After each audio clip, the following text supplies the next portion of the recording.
এই ভিডিওটি অতীব গুরুত্বপূর্ণ। আমরা একটা পোল টাইপের রাখছি। ভিডিওর প্রথমে আপনারা আপনাদের মন্তব্য জানাবেন। বৈষম্য বিরোধী ছাত্র আন্দোলন এই প্ল্যাটফর্মটাকে ভিত্তি করেই বা এই প্ল্যাটফর্মটার উপর ভর করে বা এটার নেতৃত্বেই শেখ হাসিনা সরকারের পতন হয়েছিল। তো এই আন্দোলনটাতে আমরা এখন দেখছি যে পেছনে শিবির ছিল, ছাত্রদল ছিল, আরও অন্যান্য রাজনৈতিক দলগুলো ছিল। তো এই বৈষম্য বিরোধী ছাত্র আন্দোলনের যে মূল প্ল্যাটফর্মটিতে আমরা এখন সমন্বয়ক হিসেবে অনেকেই দেখছি খুব ভালো ভালো অবস্থানে আছেন। আবার বাহিরে যারা আছেন তারাও কিন্তু অলিখিতভাবে একটা সরকারের মতনই ভূমিকা পালন করছেন, লাইক সার্জিস হাসান সহ আরও যারা আছেন। এখন আপনি কি মনে করেন আজকে যে দাবি উঠেছে যে এই বৈষম্য বিরোধী প্ল্যাটফর্মটার বিলুপ্তি ঘোষণা করা হোক, কারণ এই মুহূর্তে বাংলাদেশে এই প্ল্যাটফর্মটার কোনো রকম প্রয়োজন নেই। বাংলাদেশ বাম ছাত্র সংগঠন বিপ্লবী ছাত্রমৈত্রী নামক একটা সংগঠন, তারা আপনার এই বৈষম্য বিরোধী ছাত্র আন্দোলনের প্ল্যাটফর্মটিকে বিলুপ্তি ঘোষণার দাবি জানিয়েছে। মূল কারণ হিসেবে তারা অনেক কিছু এখানে আনছে। এর মধ্যে আমরা অনেক সময় অনেক নিয়ে সমালোচনা করছি, আলোচনা করছি বিভিন্ন জায়গায়। সমন্বয়ক পরিচয় দিয়া এখন আসল না নকল এটা তো পরে অনেক ঘটনা ঘটছে, চাঁদাবাজির ঘটনা ঘটছে, পুলিশের কাছে ধরাও খাইছে, পরে দেখা গেছে এরা সমন্বয় কিনা। আবার অনেক জায়গায় ধরেন মানে বাম হাত গলানো, আবার এই যে বন্যা ত্রাণ অনেক কিছু নিয়ে এখানে আলোচনা হচ্ছে। আবার ধরেন পলিটিক্যাল অবস্থান থেকেও বিএনপি বলেন, জামায়াত ইসলাম বলেন, জাতীয় পার্টি বলেন, অন্যান্য দলগুলা আওয়ামী লীগের অবস্থা তো বাদই, তারাও কিন্তু আস্তে আস্তে এই প্ল্যাটফর্মের নেতাদের সাথে এক ধরনের সংঘর্ষে, বক্তব্যে যে সংঘর্ষ আছে সেটাতে জড়াচ্ছে। আবার তারাও প্রত্যেক দলের যে নেতারা আছেন তাদেরকে নিয়ে তাদের যে ভাষাগত ইস্যু এগুলো নিয়ে প্রত্যেক দল কিন্তু আলাদা আলাদা বিবৃতি দিয়েছে। এই অবস্থায় এসে বিপ্লবী ছাত্রমৈত্রীর সভাপতি দিলীপ রায় এবং সাধারণ সম্পাদক জাবির আহমেদ জুবেল তারা একটা যৌথ বিবৃতি দিয়ে তারা বলছে যে কোটা সংস্কার আন্দোলনকে কেন্দ্র করে গঠিত এই প্ল্যাটফর্মটি এখনো চলমান রাখা অযৌক্তিক।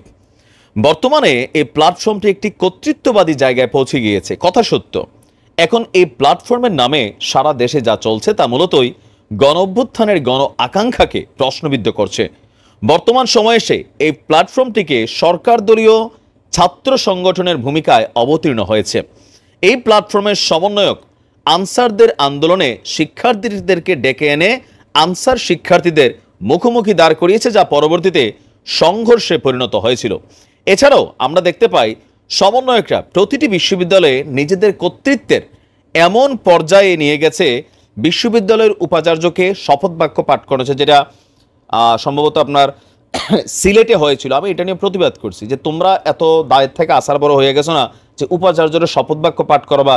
তোমার মতন লেবু সেবু বাসের কন্ট্রাক্টারই হেল্পার করে, বুঝছো? বিদের যে আমরা কামলা দিচ্ছি, উপাচার্য হওয়াটা এত সোজা জিনিস না। জোশে এসে অনেকে এই ধরনের কর্ম, এগুলো নিয়ে কিন্তু আসলে প্রশ্নটা উঠছে।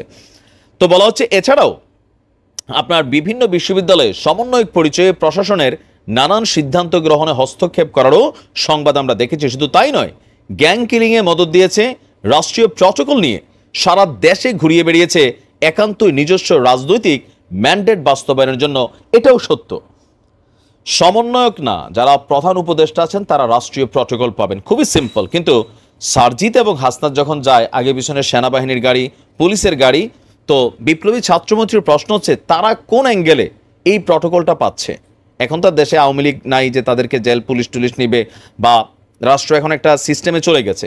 এই জায়গাগুলা বিপ্লবী ছাত্রমৈত্রীর প্রশ্ন। তারা বলছে যে নেতারা প্ল্যাটফর্মটির মানে তারা বলছে যে এটাকে বিলুপ্ত করা উচিত।